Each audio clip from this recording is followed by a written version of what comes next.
few years ago, and we were going to a beach, a public beach, and we were just not broadcasting or anything, dressed like regular blokes, and we weren't even walking together because Maurice said, well, you gotta be careful, this is not as safe a country as Canada or Australia, or to a certain extent maybe even the US, but you have to be very careful. So we walked separate from one another, but still as we were entering the beach, we heard, here comes the gays, bullet, bullet. Right.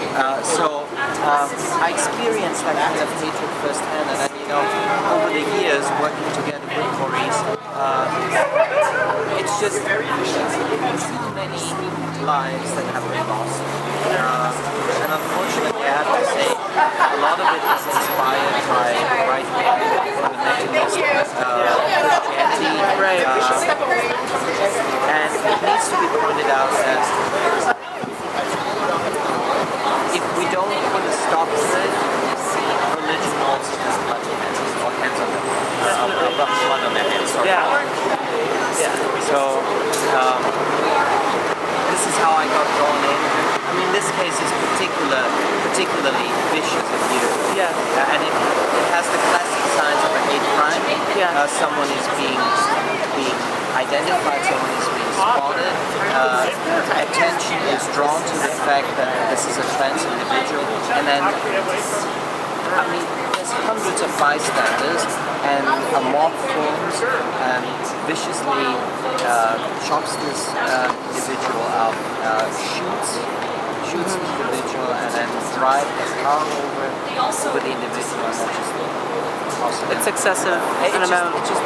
The violence is simply excessive, and there's no excuse for it. None whatsoever. For a nation such as Jamaica with such strong roots in Christian faith, or certain denominations of Christian faith, as someone who has a strong faith,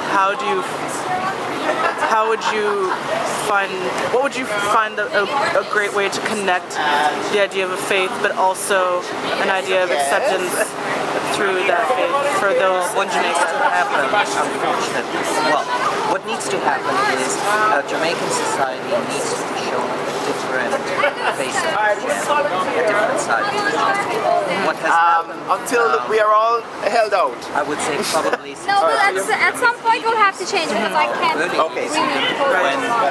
fundamentalist Christian churches in North America lost the culture war, or were beginning to lose the culture. Can I get another volunteer? They found fertile grounds in the Caribbean. No worries, we got somebody. And they found fertile grounds in Africa.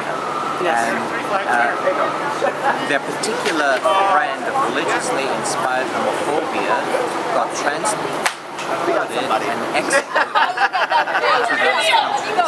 So what needs to happen now is if North American Christians took it upon, some of them, the fundamentalist Christians took it upon themselves to export their brand of, and I, in my humble opinion, call it a perversion of Christianity, then I think moderate, inclusive Christianity, it's incumbent upon us to now also export this face of Christianity to other countries. Definitely. Oh, thank you. I feel as though I'm kind of in the way, so I'll cut the interview short. But perhaps later we could continue, because as someone whose background comes, like my family is from Jamaica, in the country, like the story really did affect me, and so I'd love to continue our conversation a bit later. Thank you very much, Maurice.